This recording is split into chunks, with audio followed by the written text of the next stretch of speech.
We have a huge move coming for the Boston Red Sox as a new report reveals some big updates on Alex Bregman and when he will return to the Boston lineup, along with who will be sent down when Breggy does return.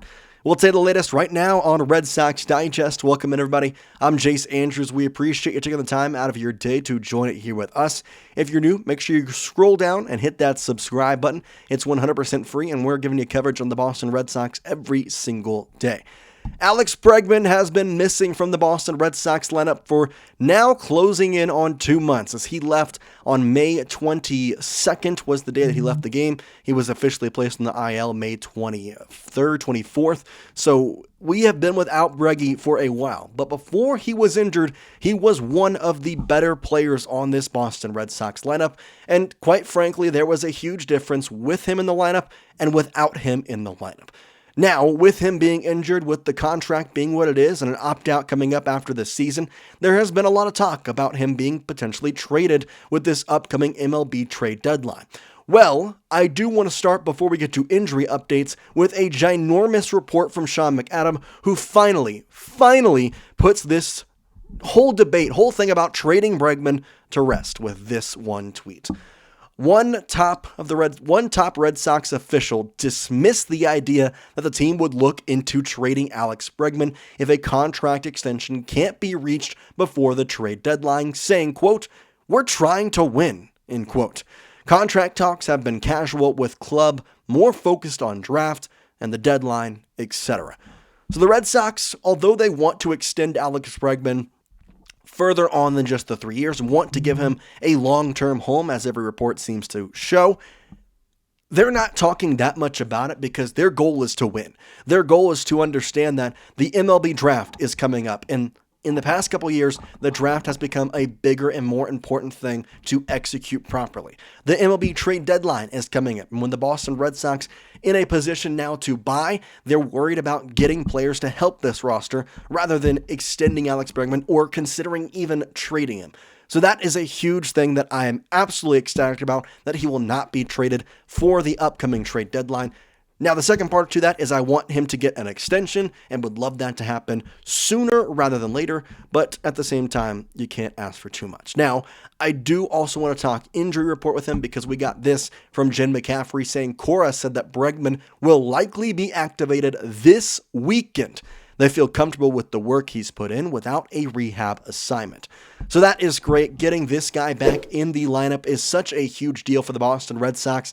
31 years old and an on-base percentage of that. His batting average just shy of 300, 59 hits to 42 strikeouts. This guy is a difference maker in the Boston Red Sox lineup. And quite frankly, like I said, when you put him in this lineup, it is different without him. Especially when you consider the last time he played, Rafael Devers was still on the Red Sox. So the bat that he has, the bat that, well, he has carried throughout his career, and the one that he has had this season, similarly to the one that he had back in 2019, is more important to this lineup than ever.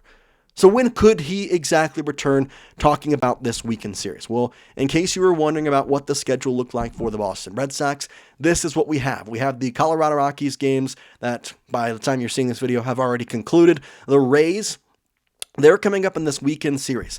If I had to bet, I'm expecting we see him up there on that Friday or Saturday game. That is my expectation, because if he's going to come back before the All-Star game, you're going to let him play at least 2 games. If he comes back on Sunday, that doesn't make any sense to me whatsoever. You're going to let him play 1 game and then have him wait 4 days? They could, just to try and, dip his toe in the water basically before they throw him in the pool. But I just think it would be way smarter to give him at least 2 games, like a little 2-game set before he has to come back and, is in full gear when we're facing the Cubs, the Phillies, the Dodgers, the Twins, all teams vying or already in a playoff spot. Obviously, the Cubs, Phillies, and Dodgers are some top-tier elite teams. The Twins, they're under 500, but again, they're a team vying for the playoffs this season. It is a very important stretch that we are going through right now with obviously the Nationals, the Rockies, the Rays being a conference or rather divisional opponent would be great, but you have a lot of really key guys and key teams coming up that you want Alex Bregman to be fully ready for. Now, of course, that leads to the question as who is going to be sent down once Alex Bregman comes up? Well, that is unfortunately the bad news in all of this. In my opinion, it's probably going to be Marcelo Meyer, because Sean McAdam released an article and the headline was this tweet: as Red Sox face tough roster calls, could Marcelo Meyer's spot be in jeopardy? Now, if you don't know, Marcelo Meyer, who was called up when Alex Bregman was injured, has been playing third base against right-handed pitchers only. Against left-handed pitchers, he's been on the bench a majority of the time, which that's typical status quo for an Alex Cora team. He has been a huge guy in the platoon bat. It's worked fantastically with guys like Romy Gonzalez and Abraham Toro. It was that way with Marcelo Meyer and Roman Anthony. Obviously, we know now Roman Anthony, with the surge he's been on and the top prospect level that he is playing at, what we expected from him, he is now playing every day. But for Marcelo Meyer, he has still struggled at the major league level, at least a little bit. And that's where we go into the quote from the article talking about him. Sean McAdam says, quote, "There's been at least some discussion internally that Meyer could benefit from more regular playing time at Worcester.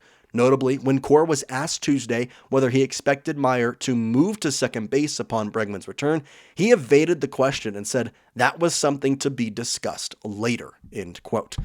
Okay, so obviously, quite honest, I love Marcelo Meyer and I want him to be up here and learning. And for that to happen, he's got to play somewhere. Now, David Hamilton is still on the MLB roster because when Masataka Yoshida was activated, I guess when you're watching this yesterday, Nate Eaton was the one that was sent down. So David Hamilton lives on. If I am the Boston Red Sox, I know they value David Hamilton so much, but you got to value a prospect like Marcelo Meyer more.